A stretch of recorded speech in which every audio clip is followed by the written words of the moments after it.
To be stupid, if you want to be. Nuestra invitada es la directora del Departamento de Economía del Círculo de Empresarios, Ofelia Marín. Buenas noches. Buenas noches. Tienes derecho a ser estúpido. ¿Y qué es ser estúpido? ¿Recortar el gasto o no recortar el gasto? Otra vez otro abismo fiscal. Esta vez no está tumbando a las bolsas, como vemos, pero en fin. Sí, parece que se van acostumbrando, ¿no? Recortar o no recortar, eso es la cuestión. Yo diría que la cuestión es que se está utilizando algo como arma política y finalmente pues es lógico esperar que, como en alguna ocasión anterior, los dos partidos se pongan de acuerdo para modular o modificar ese límite y adaptarlo a la realidad. Volvamos de nuevo a España. Hablemos de esas cifras de déficit que ha anunciado el presidente del Gobierno y en el Congreso, 6,7%. Nos pedían un 6,3%, pero ¿es aceptable el 6,7%? Sí, si consideramos un 6,7 frente a un 6,3, pues estaría casi logrado. También es verdad que, como siempre, todo depende de cómo lo contemos. Si empezamos a incluir en el déficit del año, aunque no es un gasto anual, esas ayudas al sector bancario, pues se elevaría. Pero, en fin, qué duda cabe, a nuestro juicio, que lo muy importante y esencial es la senda de contención del déficit, es decir, que quede claro que hay una disciplina en las cuentas públicas y que nos acercamos al objetivo. Más que se cumple estrictamente un año, es que sigamos en la senda. Eso es ahora mismo, quizá a corto plazo, la condición más importante para que se recupere el crédito en España y que se recupere la financiación, y el crédito es esencial para recuperar el crecimiento. Es decir, que a pesar de que vamos por el buen camino, Bruselas no debería relajar la presión que hace sobre España, que se parece ser el segundo objetivo, de en vez de en 2 años para reducirlo al 3, déjenos ustedes 3 años, que ya lo hemos pasado suficientemente mal. Pues Bruselas yo creo que cumple su papel en recordar que el Estado no puede estar gastando por encima de sus posibilidades y que en el caso de España esto es grave porque además tenemos déficit primario, es decir, incluso si no tuviéramos deuda, hagamos ese supuesto, seguiríamos gastando más de lo que ingresamos. Y es que hay que olvidar esos tiempos de la burbuja que pasaron, donde ingresamos lo que nunca volveremos a ingresar, salvo que se construyan en España 800.000 viviendas al año. Por lo tanto, aquellos son ingresos perdidos, el gasto se acomodó al nivel de ingresos, pero ahora en cambio el gasto sigue y seguirá subiendo mucho porque hay una carga social relevante, porque la población envejece y va a aumentar a futuro el gasto en pensiones, porque aumenta el gasto en sanidad y sin embargo los ingresos no van a volver a ser lo que fueron. Por lo tanto, hay que reducir y hacer un gran esfuerzo en reducir el gasto estructural. Hay un gasto muy importante en desempleo y hoy el Círculo de Empresarios ha publicado un documento precisamente sobre este asunto. Estamos reduciendo el gasto, pero seguimos en recesión, el número de parados es muy alto. ¿Cómo resolvemos ese problema? Porque la iniciativa del Círculo es llamativa, no es la primera vez que la oímos, pero es cierre usted las oficinas de empleo que obviamente por ese número de parados no están haciendo nada. Bueno, nuestro informe es mucho más amplio que eso. Eso se encuadra en un contexto... Quizás es uno de los grandes titulares. Sí, quizás es un gran titular y se encuadra en un contexto de que si hay que ajustarse el cinturón en el Estado, para empezar por predicar con el ejemplo, qué servicios puede haber que no cumplen un cometido, que no se ve clara la función, no se ve clara la empleabilidad de esos servicios públicos y, por lo tanto, pues ha sido una contestación a una pregunta. ¿Y el de empleo es uno de ellos? ¿Uno de esos servicios que no cumple esa función? Los servicios públicos de empleo no parece que funcionen muy bien. ¿La iniciativa privada resolvería mejor ese problema? ¿Casaría mejor la oferta y demanda de trabajo, la poca que puede haber? Pues oferta, de hecho, claro, no demanda. Parece que se está mostrando bastante más eficaz a la hora de casar oferta y demanda, ¿no? En el caso de algunas empresas que existen. Y para reducir ese gasto, para adaptarnos al nivel de ingresos, ¿qué otras decisiones tendría que tomar el Gobierno? Porque hemos visto el debate sobre el Estado de la Nación, muchas iniciativas de crecimiento, ahora nos falta por ver en septiembre el presupuesto del año que viene, ahí es donde veremos los recortes, ¿no? Efectivamente. Bien, es esencial, como he dicho, la disciplina fiscal, porque sin eso no conseguimos nada, porque nos va mucho en ello, nos va la disponibilidad de crédito, es decir, si no se confía en España, si hay miedo acerca de la continuidad del euro, no va a haber crédito y esto es fundamental. Cualquiera que preguntemos a una pyme si pueden hacer planes para pasado mañana o para dentro de un mes o un año, incluso aspirar a contratar a alguien, tienen que saber con qué financiación cuentan.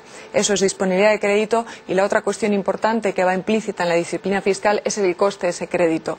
Recordemos que desde julio hasta ahora ha habido una cierta mejora de la confianza y si el bono español a 10 años ha pasado a cotizar al 7,5 al 5%, si extrapoláramos esa reducción de coste a toda la deuda española, pues sería un ahorro de unos 20.000 millones de euros. Es que todas las medidas de impuestos incluidas el año pasado no sumaban en la aspiración, que no en la realidad, que se ha recaudado mucho menos adicional, no sumaban esos 20.000 millones de euros, ¿no? Pero como decía, el informe es mucho más amplio y lo que da son claves a corto, medio y largo plazo de cómo se puede crecer. Es un informe que no intenta descubrir grandes novedades, pero sí hacer hincapié en grandes verdades. Y para nosotros la gran realidad que existe es que la internacionalización es la clave, es casi la única clave para lograr salir de la crisis y para lograr un crecimiento sostenido. Pero que la internacionalización de las empresas españolas. Exactamente. Bien, ¿y qué empresas internacionalizamos?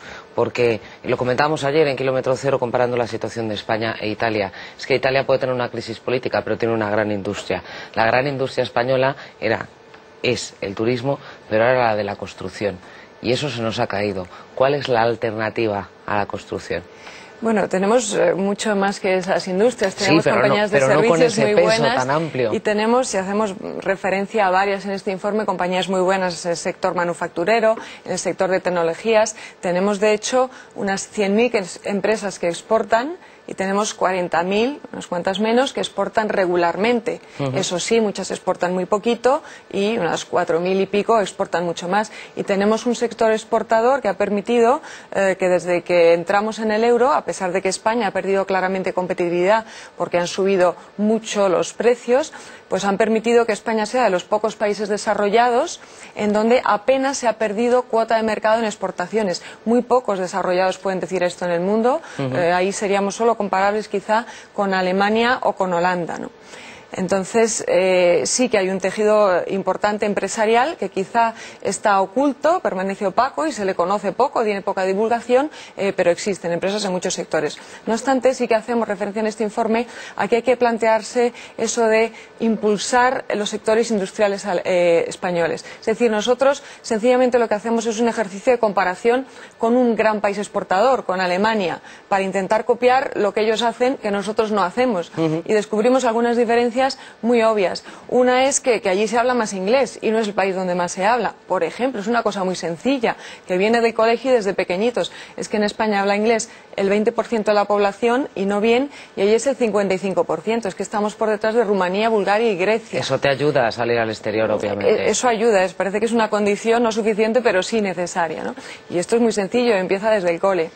Nos comparamos con Alemania y comprobamos que el tamaño empresarial allí es muy, pero muy superior, es decir... Que una pyme allí es 10 veces una pyme española, por ejemplo. Bueno, en fin, que la dimensión de una pyme es mucho mayor, que una pyme aquí pueden ser 2, 3 personas. Sí, más bien que las pymes allí acaparan, o las medianas, que a partir de mediana hay muchas más empresas que aquí. No sabemos cuál es el tamaño necesario para que una empresa exporte, pero hay que calcular que a priori pues tomemos ese límite de los 50 empleados que separan la empresa pequeña de la mediana, ¿no? Es un mínimo, aunque depende del sector. Pues en Alemania el empleo en empresas que tengan más de 50 empleados representa el 60% del total. Aquí solo el 40%.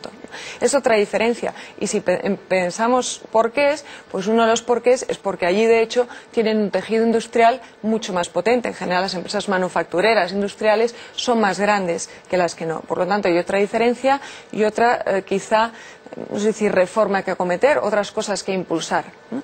Eliminación de legislación que no nos permite ni siquiera salir de nuestro ayuntamiento a vender, fomento del sector industrial, pues por ejemplo reduciendo costes logísticos, costes energéticos, desde luego flexibilizando el coste de personal, pero seguimos también viendo diferencias, el famoso I+D+I. Una comparación rápida con Alemania pues nos dice que ellos destinan a I+D+I el doble que nosotros y que encima por cada millón invertido en I+D+I consiguen más patentes que nosotros. Bueno, o sea que es mucho más eficiente esa inversión, ¿que es pública o es privada? Bueno, hay de los dos, pero cada vez más parece mostrarse, en fin, se pide colaboración y nosotros de hecho lo recordamos en todos los frentes, porque cuando no hay mucho dinero para invertir, pues lo que hay que hacer es compartir el conocimiento. Una última pregunta, Ofelia, que se me va el tiempo volando. La administración, el adelgazamiento de la administración, ¿va todo lo rápido que debería? Pues nosotros pensamos que se debería hacer más y quizá, por recalcar un punto, recalquemos el punto de las administraciones territoriales. En el gasto público español, si excluimos intereses de la deuda y pensiones, 3/4 partes del gasto público corresponde a las administraciones territoriales, no al Estado central. Y por lo tanto, pues ahí hay mucho que hacer. Hablemos de ayuntamientos, hablemos de diputaciones, hablemos de empresas públicas, hablemos de personal que realiza quizá funciones que están duplicadas también en el Estado central. Pues muchas gracias, Ofelia, por ese análisis y por traer a Diario de la Noche ese informe, interesante informe que ha hecho hoy el Círculo de Empresarios.